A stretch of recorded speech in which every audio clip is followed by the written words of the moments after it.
મહેસાણા ગટર કનેક્શન વગરની હજારો મિલકતોના વેરા બિલમાં પણ ગટર વેરો ઉમેરાયો। મહેસાણા મહાનગરપાલિકા દ્વારા વર્ષ 2026-27થી આશરે 17,000 મિલકત ધારકોના વેરા બિલમાં ગટર વેરો ઉમેરવામાં આવ્યો છે। જોકે ગટર કનેક્શન ન ધરાવતા હજારો મિલકત ધારકોના બિલમાં પણ ગટર વેરો ઉમેરાતા વિવાદ સર્જાયો છે। ગટર સુવિધા ઉપલબ્ધ ન હોવા છતાં કેટલાક મિલકત ધારકોના બિલમાં અંદાજે ₹2200 સુધીનો વધારાનો બોજ પડ્યો હોવાનું સામે આવ્યું છે। આ મુદ્દે ગટર વેરો દૂર કરવા માટે 100થી વધુ અરજીઓ મહાનગરપાલિકામાં રજૂ કરવામાં આવી છે। મહાનગરપાલિકાના જણાવ્યા અનુસાર સ્થળ તપાસ કર્યા બાદ જે કેસ યોગ્ય જણાશે તેમાં વેરા બિલમાં જરૂરી સુધારો કરવામાં આવશે। બીજી તરફ વેરા ભરવામાં 10% રિબેટનો લાભ મેળવવા માટે માત્ર 2 દિવસમાં 1983 મિલકત ધારકોએ કુલ ₹49.31 લાખનો એડવાન્સ વેરો ભર્યો હોવાનું પણ મનપાએ જણાવ્યું છે।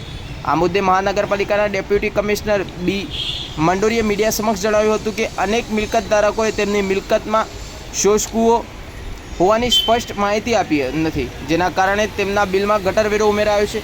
તેમણે વધુમાં જણાવ્યું કે જો કોઈ મિલકત ધારકો ગટર જોડાણ પણ ન હોય અને શોષકુઓ પણ ન હોય તો મિલકતમાંથી ગંદા પાણીનો નિકાલ ક્યાં કરવામાં આવે છે તે પણ તપાસનો વિષય બન્યો છે।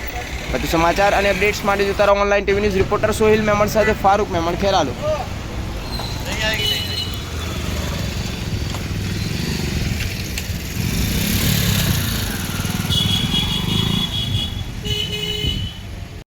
જે આખો જે મામલો સામે આવ્યો છે કે 17,000 લોકોમાં ગટર વેરો ઉમેરી દેવામાં આવ્યો છે અને આક્ષેપ એવો છે કે કેટલાક લોકોમાં ગટર જોડાણ હતા।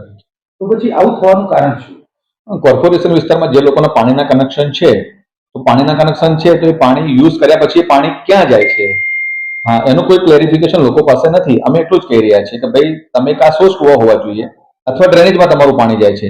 જે લોકો પાસે સોર્સ કુવા છે અમારી ટીમ ત્યાં લોકેશન ઉપર જાય છે અને સર્વે કરી લે છે। સોર્સ કુવા જણાય છે તો અમે એ લોકોનું જે માંગણું છે એના અંદરથી ગટર ચાર્જ કાઢી નાખીએ છીએ। પણ સોર્સ કુવા પણ નથી અને ડ્રેનેજમાં કનેક્શન ગેરકાયદેસર રીતે આપેલા છે તો પછી કમ્પલસરી અમને વેરો ભરવાનો થાય છે। સર, આવા કેટલા લોકો છે કે જેને ઇલીગલ આ પ્રકારે કામગીરી કરી? હા, ઇલીગલ કહીએ એનાથી વધારે એ કહી શકીએ કે જ્યારે જે તે સમય કદાચ જરૂરિયાત હોય, કોરોનાના સમયમાં ઘણીવાર કચેરીઓ જવાનું નહોતું થતું, એ સમય દરમિયાન પણ લોકોએ કનેક્શનો પોતાની નીડ મુજબ લીધા છે। પણ ફરીવાર કોઈના આળસના કારણે કોર્પોરેશનમાં એને રેગ્યુલાઇઝ નથી કરી ગયું એવા કનેક્શનો હોવાની પણ સંભાવનાઓ છે। તો હવે આ બાબતે જો એ સાબિત કરશે કે મારી પાસે આ કનેક્શન છે તો પછી એનું નામ કાઢી અમે કાઢી નાખશું। અમારી ટીમ જશે, ખાલી લોકો અરજી આપી દેશે, કોર્પોરેશનને મેસેજ કરી દેશે તો કોર્પોરેશન સામેથી જઈ લોકેશન જોઈ અને આવા નામું એમને ગટર ચાર્જ એમાં કાઢી નાખીશું।